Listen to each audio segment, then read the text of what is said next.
Right. ఇక రాజకీయాల విషయానికి వస్తే కవితను బీఆర్ఎస్ పార్టీ నుంచి సస్పెండ్ చేస్తూ అధినేత కేసీఆర్ సంచలన నిర్ణయం తీసుకున్నారు. పార్టీ వ్యతిరేక చర్యలకు పాల్పడుతూ పార్టీకి నష్టం చేకూరుస్తూ ఉన్నారు, ఆ విధంగా మాట్లాడుతూ ఉన్నారు అనేది కవిత మీద ఉన్న ఆరోపణ. ఆ ఆరోపణతోనే పార్టీ నుంచి సస్పెండ్ చేశారు. సార్, కవిత వెనుక ఉన్నది కాంగ్రెస్, రేవంత్ రెడ్డి అని చెప్పి బీఆర్ఎస్ నాయకులు ఆరోపణలు చేస్తూ ఉన్నారు. సార్, కవిత వెనుక ఎవరుండి ఉంటారు? కవిత వెనకాల కవిత ఉంటుంది. ఎందుకంటే ఆమె ఇష్టం లేకుండా ఇదంతా జరుగుతుందా? ఆమె మీ చిన్నపిల్లలా అమాయకులలా? అయితే కవిత అంబిషన్స్, కవిత అన్మెట్ డిమాండ్స్, ఆమె కోరికలు, ఆమె అంబిషను, ఆమె ఉన్నటువంటి ఫ్యామిలీలో ఉండే డిమాండ్లు మీట్ కాకపోవడమే కారణం, మొదటి కారణం. సో ఇప్పటి వరకు సహజంగా కేసీఆర్కి అత్యంత సన్నిహితులకు కూడా అసలు ఈ ఫ్యామిలీలో ఈ డిస్ప్యూట్ కారణం ఏంటి అనేది ఎవరికీ తెలియదు. ఇప్పుడు మనకు జగన్ షర్మిలల మధ్య డిస్ప్యూట్ ఏంటి అంటే మనకు అందరికీ తెలుసు, క్లియర్గా కనబడుతున్నాయి.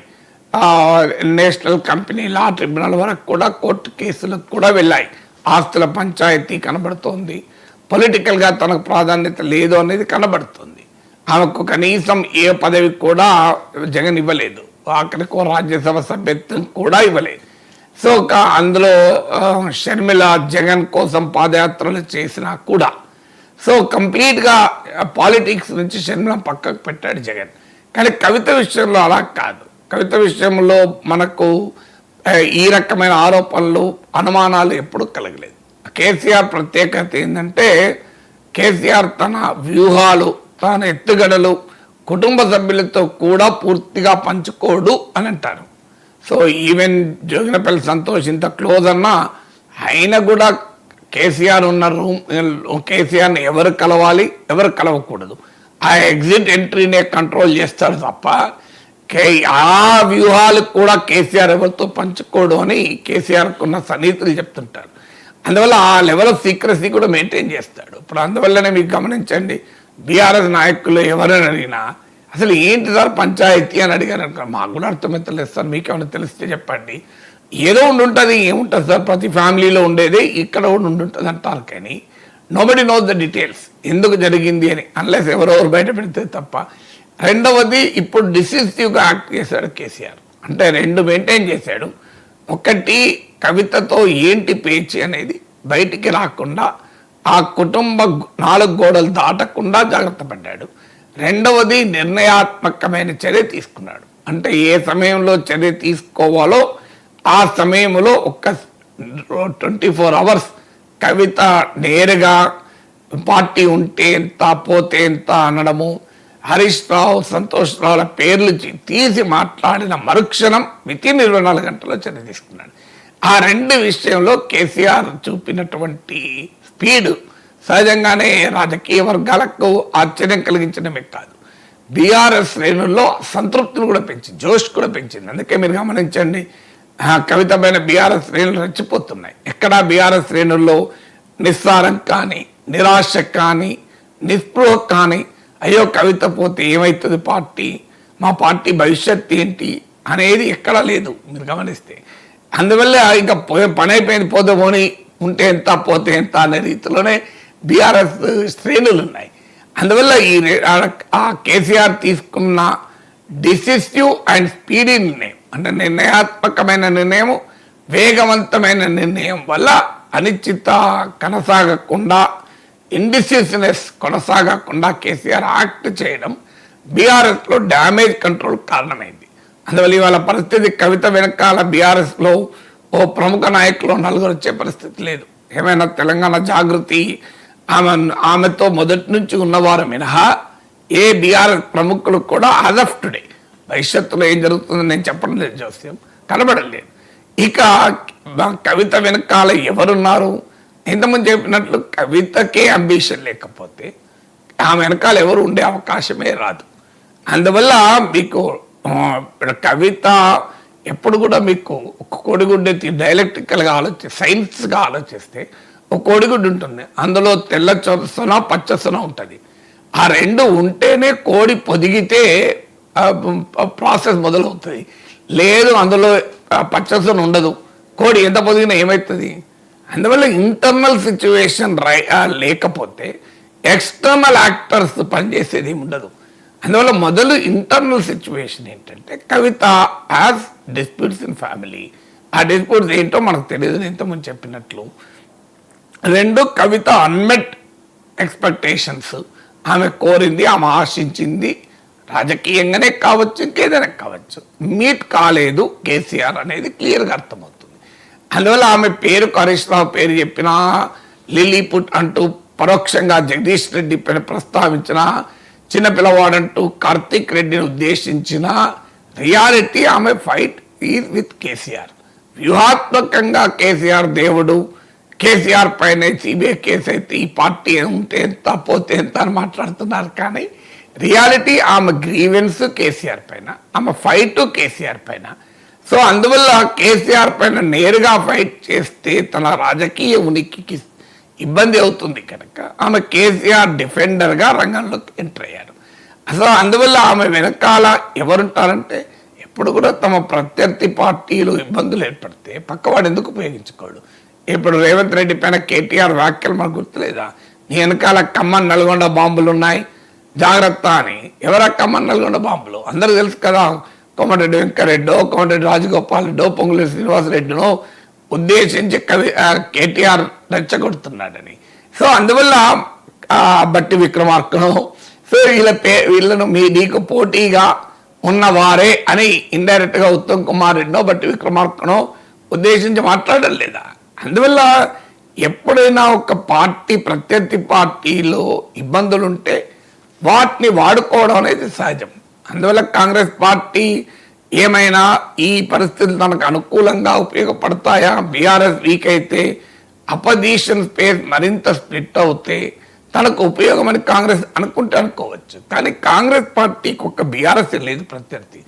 ఒక రకంగా ఆ కవిత ఎపిసోడ్ కాంగ్రెస్కు లాభమా నష్టమా లెక్కలేస్తే లాభ నష్టాలను బట్టే కదా ఏ పార్టీ అయినా వెనకాల ఉండేది. లాభ నష్టాల లెక్కలేస్తే లాభం ఎంతో, నష్టం కూడా అంతే కాంగ్రెస్కు. లాభం ఏంటి? బీఆర్ఎస్ ఒక ప్రతిపక్ష పార్టీ కనుక ఆ పార్టీ ఏ మేరకు బలహీనపడినా ఆ పార్టీలో డివిజన్ వస్తే, ఒకటి తన ప్రత్యర్థి వీక్ అవుతారు, రెండు అపోజిషన్ స్పేస్ మరింత క్రౌడెడ్ అవుతుంది. అది అధికార పార్టీ వ్యతిరేక ఓట్ను మరింత చీల్చడానికి ఉపయోగపడుతుంది. ఆ రకంగా కాంగ్రెస్కు లాభం. నష్టం ఏంటి? నష్టం ఏంటో కేసీఆర్ అనుభవం మనకున్నది. కేసీఆర్ కాంగ్రెస్ను బాగా వీకెన్ చేశాడు. కాంగ్రెస్ నుంచి ఎమ్మెల్యేలు లాక్కున్నాడు. ఏమనుకున్నాడు కేసీఆర్? కాంగ్రెస్ నాకు ప్రత్యర్థి కనుక కాంగ్రెస్ బలహీనపడితే అయిపోతుంది, నాకు ఎదురే ఉండదు అనుకున్నాడు. కానీ ఏం జరిగింది? కాంగ్రెస్ ఎప్పుడైతే బలహీనపడిందో అది హుజూర్ నగర్ ఉప ఎన్నికలో కనబడ్డది, నాగార్జున సాగర్ ఉప ఎన్నికలో కనబడ్డది, హుజూరాబాద్ ఉప ఎన్నికలో కనబడ్డది, జిహెచ్ఎంసీ ఎన్నికల్లో కనబడ్డది, వరుసగా అన్ని ఎన్నికల్లోనూ కనబడ్డది. కానీ కేసీఆర్ అనుకున్నాడు అయిపోయింది కాంగ్రెస్ పని అని. కానీ నేను ఆ రోజుల్లో కూడా స్పష్టంగా చెప్పాను, కేసీఆర్ ఒక రాంగ్ వ్యూహంతో పోతున్నాడు, ఇది ఆయనకే నష్టం జరుగుతుంది. It's a political self goal for KCR అని. ఎందుకంటే కాంగ్రెస్ బలహీన పరిస్థితి తనకు అపోజిషన్ ఉండదు అని కేసీఆర్ భ్రమపడ్డాడు. ఎప్పుడు కూడా ఒక అపోజిషన్ పార్టీని వీక్ చేయొచ్చేమో, కానీ అపోజిషన్ స్పేస్ను వీక్ చేయడం ఎవరితరం కాదు. అపోజిషన్ స్పేస్ వీక్ ఎప్పుడవుతుంది అంటే అధికార పార్టీ పాలన పట్ల ప్రజల్లో గనక సానుకూలత ఉంటేనే అపోజిషన్ వీక్ అవుతుంది.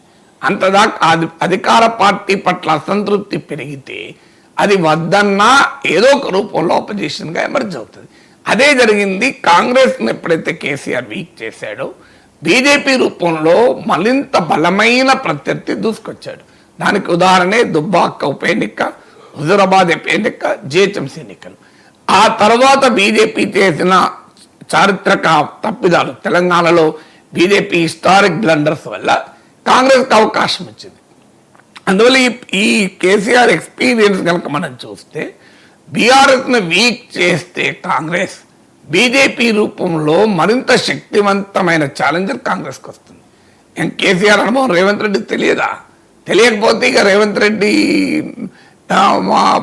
నష్టం తప్పదు. కానీ నా అంచనా ఇంతమంది కేసీఆర్ అనుభవం కళ్ళ ముందు ఉండక బీఆర్ఎస్ను వీక్ చేస్తే తనకి ఎదురే ఉండదు అని కాంగ్రెస్ అనుకుంటుందా? ఇక్కడ బీఆర్ఎస్ బలంగా ఉంటేనే కాంగ్రెస్ లాభం. ఎందుకంటే అది 2-way స్ప్లిట్గా అపోజిషన్ బోర్డు డివైడ్ అవుతుంది. ఇప్పుడు మీకు దానికి ఉదాహరణే 2023-24 assembly and Lok Sabha elections. 2023 assembly ఎన్నికల్లో మీరు ఓటింగ్ ప్యాటర్న్ తీయండి. 40% కాంగ్రెస్కి వచ్చింది, 37% బీఆర్ఎస్కి వచ్చింది, 14% బీజేపీకి వచ్చింది. అంటే కాంగ్రెస్కు 40, కాంగ్రెస్ వ్యతిరేక ఓటు అట్లీస్ట్ ఈ రెండు ప్రధాన పార్టీలను కలిపితే, ఇండిపెండెంట్లు చిన్న చిత్క పార్టీలు పక్కకు పెడితే 37 + 14 51% కాంగ్రెస్ వ్యతిరేక ఆర్గనైజ్డ్ అపోజిషన్కు, 40% కాంగ్రెస్. అయినా మళ్ళీ కాంగ్రెస్కి ఎట్లా అధికారం వచ్చింది? ఆ 51% 37 + 14గా డివైడ్ కావడం. ఇక లోక్సభ ఎన్నికలు చూడండి మీరు, కాంగ్రెస్కి 8 సీట్లు వచ్చాయి హైయెస్ట్గా. సో ఎందుకు వచ్చాయి? మళ్ళీ చూడండి, బీజేపీకి 35%, బీఆర్ఎస్కు 17%. ఈ రెండు కలిపితే 52% అవుతుంది. కాంగ్రెస్కు అరౌండ్ 40% దగ్గర ఓటింగ్ ఉంది.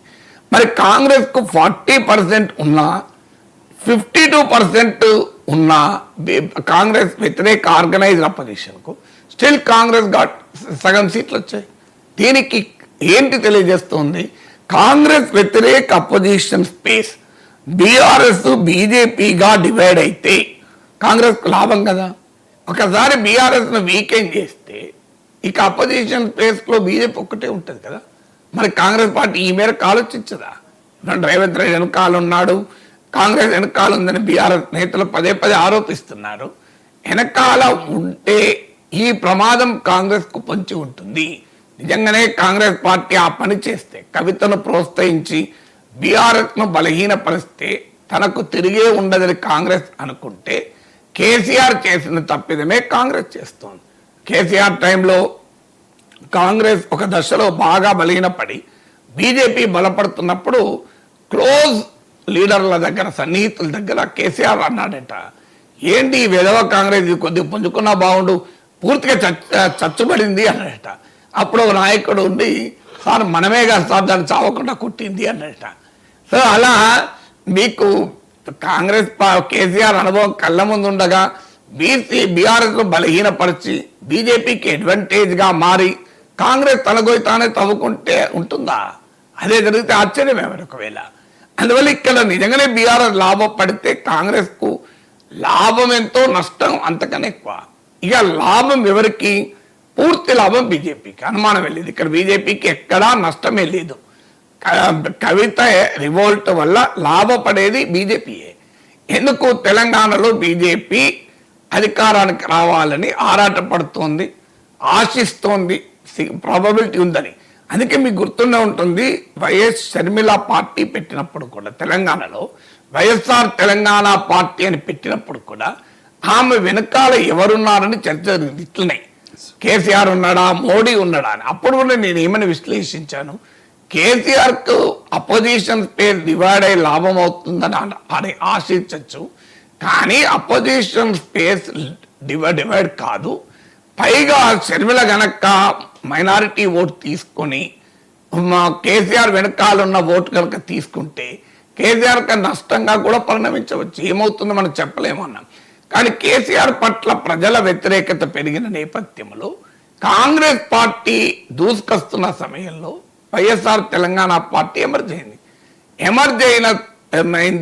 అప్పుడున్న పరిస్థితి ఏంటి? కాంగ్రెస్ బీజేపీ రెండు కేసీఆర్ను దెబ్బతీయడానికి పోటీ పడుతున్నాయి. కేసీఆర్ దెబ్బతినడం ఖాయమని అర్థమవుతోంది. కేసీఆర్ ప్లేస్లో బీజేపీ వస్తుందా, కాంగ్రెస్ వస్తుందా అనే చర్చ. దుబాక, హుజూరాబాద్, హైదరాబాద్ దానికి ఉదాహరణ కదా. సో ఈ ట్రెండ్ కనబడుతున్నప్పుడు బీజేపీ ఆశించింది ఏంటంటే, హుజూర్ నగర్, నాగార్జున సాగర్ ఉప ఎన్నికలు చూసి కాంగ్రెస్ పని అయిపోయింది, అవకాశం మాకే, మరి ఇంకా కాంగ్రెస్ను వీకెండ్ చేస్తే ఇంకా లాభం కదా. అందువల్ల వైఎస్ఆర్ తెలంగాణ పార్టీ ఏర్పాటు వెనకాల, షర్మిల వెనకాల బీజేపీ కూడా ఉండవచ్చు అని అప్పుడు చర్చ నడిచింది. ఎందుకంటే షర్మిల కనుక వచ్చి కాంగ్రెస్ వెనకాల పోయే మైనారిటీ ఓట్ను, రెడ్డి ఓట్ను, దళిత ఎస్టీ ఓట్ను కనుక తీసుకుంది అనుకుందాం. ఎందుకంటే షర్మిల, రాజశేఖర రెడ్డి సపోర్ట్ బేస్ సెక్షన్లు ఇవే కదా. సో కాంగ్రెస్కి సపోర్ట్ బేస్ కూడా అదే. మీరు రెడ్డి ఓట్లు, ఎస్టీ ఓటు, మైనార్టీ ఓట్లు కనుక షర్మిల లాక్కుంటే కాంగ్రెస్ మరింత బలహీనపడేది. కాంగ్రెస్ మరింత బలహీన పడితే లాభపడేది బీజేపీయే కదా. అందుకే శనుల వెనకాల బీజేపీ ఉంది అన్నప్పుడు చర్చ కూడా నడిచింది మీరు గమనిస్తే. సో ఇలా రాజకీయాలు ఇప్పుడు కూడా కవిత గనక బీఆర్ఎస్ని వీక్ చేస్తే సంపూర్ణంగా లాభపడేది బీజేపీ. కాంగ్రెస్ కన్నా లాభం ఎంతో, నష్టం అంతకని ఉంది. కానీ పూర్తిగా లాభం, ఏమాత్రము నష్టం లేనిది కవిత ఏ మేరకు బీఆర్ఎస్ డ్యామేజ్ చేస్తే అపోజిషన్ అనేది ఆటోమేటిక్గా బీజేపీ ఉంది కనుక బీజేపీకి లాభం అవుతుంది. కాంగ్రెస్కు ప్రత్యేకంగా లాభం కాదు, ఎందుకంటే కాంగ్రెస్ వ్యతిరేక ఓటు పెరుగుతున్న కొద్దీ బీజేపీకి అన్నా బీఆర్ఎస్ కన్నా పోవాలి. రెండింటి మధ్య డివైడ్ అయితే కాంగ్రెస్కి లాభం, మూడింటి మధ్య డివైడ్ అయితే కాంగ్రెస్కి లాభం ఉండవచ్చు. కానీ మూడింటి మధ్య డివైడ్ చేసే పరిస్థితిలో కవిత ఉందా? మ్యాక్సిమం అయితే బీఆర్ఎస్ డ్యామేజ్ చేస్తుంది తప్ప బీఆర్ఎస్ బీజేపీలతో పాటు తాను కూడా కాంగ్రెస్కు థర్డ్ ప్రత్యామ్నాయంగా ఎమర్జ్ అయ్యే పరిస్థితి లేదు. అందువల్ల మీకు బీజేపీ క్లియర్ బెనిఫిషరీ అవుతుంది. ఇక్కడ బీఆర్ఎస్ వీక్ అయిన కొద్దీ ఆ ప్రయోజనం బీజేపీకే కదా. మీకు దానికి అసెంబ్లీ ఎన్నికలు, లోక్సభ ఎన్నికల కంపారిజన్ ఉదాహరణ. అసెంబ్లీ ఎన్నికల్లో 37% బీఆర్ఎస్కి వచ్చింది. లోక్సభ ఎన్నికల్లో బలహీనపడి 17% పడిపోయింది. అంటే బీఆర్ఎస్ 20% ఓటింగ్ కోల్పోయింది. ఎవరికి వచ్చింది ఆ ఓటు? కాంగ్రెస్కి వచ్చిందా? ఆ ఓటు కాంగ్రెస్ రాలేదు. మీరు గమనిస్తారు, ఆ ఓటు మొత్తం గంపగుత్త బీజేపీకి పోయింది. బీజేపీ ఓటింగ్ 2023 అసెంబ్లీ ఎలక్షన్లో 14% వస్తే 2024 లోక్సభ ఎలక్షన్లో 35% పెరిగింది. అంటే బీఆర్ఎస్కు 20% ఓటింగ్ తగ్గింది, బీజేపీకి 21% ఓటింగ్ పెరిగింది. అంటే క్లియర్గా ఏమర్థం అవుతుంది? బీఆర్ఎస్ బలహీన పడుతున్న కొద్దీ అది పూర్తిగా బీజేపీ ఖాతాలకు వెళ్ళిపోయింది. కాంగ్రెస్కి ఏ లాభము రాలే. కాంగ్రెస్ ఓటింగ్ అదే 40% దగ్గర ఉంది. అంటే ఇప్పుడు మరి ఈ ఈక్వేషన్లో చూసినప్పుడు కవిత డ్యామేజ్ చేస్తే ఎవరికి లాభం? కాంగ్రెస్కి ఎట్లా లాభం అవుతుంది? అది బీజేపీకే కదా బెనిఫిట్. అసెంబ్లీ ఎలక్షన్, లోక్సభ ఎన్నికల కంపారిజన్ కూడా చెప్పాను మీకు. సో అందువల్ల క్లియర్గా దీని వెనకాల బీజేపీ ఉండకూడదని ఎలా చెప్పగలం? రఘునందన్ రావు లాంటి వాళ్ళు దీని వెనకాల రేవంత్ రెడ్డి ఉన్నాడని మాట్లాడినట్టు మీడియాలో చూశాను. అది ఒక పార్టీ మరో పార్టీని ఆరోపిస్తుంది. కానీ పొలిటికల్ అనాలిసిస్ చేస్తే కవిత చేసే డ్యామేజ్ బీఆర్ఎస్కు, కాంగ్రెస్కు లాభం ఎంతో, అంతకన్నా నష్టం ఎక్కువ. కానీ బీజేపీకి ఇది 100% ప్రాఫిటబుల్. దానికి ఉదాహరణ అసెంబ్లీ ఎన్నికల్లో, లోక్సభ ఎన్నికల్లో బీఆర్ఎస్ బలహీన పడిన 20% ఓటింగ్ కోల్పోతే అది కంపకొత్త బీజేపీకి పోయింది. అందువల్ల దీని వెనకాల బీజేపీ ఎందుకు ఉండకూడదు, మోడీ అమిత్ షా ఎందుకు ఉండకూడదు అనే అనుమానం రాకుండా పోతున్న పొలిటికల్ అనాలిసిస్ చూస్తే ఎవరున్నారో నాకు తెలియదు, మీకు తెలియదు. కానీ రాజకీయ విశ్లేషణ చేస్తే కవిత వల్ల బీజేపీకి ఎక్కువ లాభం వస్తున్నప్పుడు బీజేపీ ఎందుకు ఉండకూడదు అనే ప్రశ్న కూడా ఉత్పన్నమవుతుంది కదా. సార్, కవిత కొత్త పార్టీ పెడతారనే ప్రచారం పెద్ద ఎత్తున వినిపిస్తోంది సార్. కొన్ని పేర్లు కూడా వినిపిస్తూ ఉన్నాయి. టీబీఆర్ఎస్ అనే ఒకటి, తెలంగాణ రాజ్య సమితి, అంటే టీఆర్ఎస్ పేరు వచ్చేలా తెలంగాణ రాజ్య సమితి అని చెప్పేసి. సో ఇప్పటికే కాంగ్రెస్ నో చెబుతోంది, కాంగ్రెస్ పార్టీలోకి కవితను ఆహ్వానించము అని చెప్పి మహేష్ కుమార్ గౌడ్ కూడా నిన్న చెప్పేశారు. అండ్ భారతీయ జనతా పార్టీలోకి వెళ్ళే అవకాశం లేకపోవచ్చు, బీఆర్ఎస్ ఎలాగూ సస్పెండ్ చేసింది కాబట్టి తెలంగాణలో ఒకవేళ కవిత కొత్త పార్టీ పెడితే స్పేస్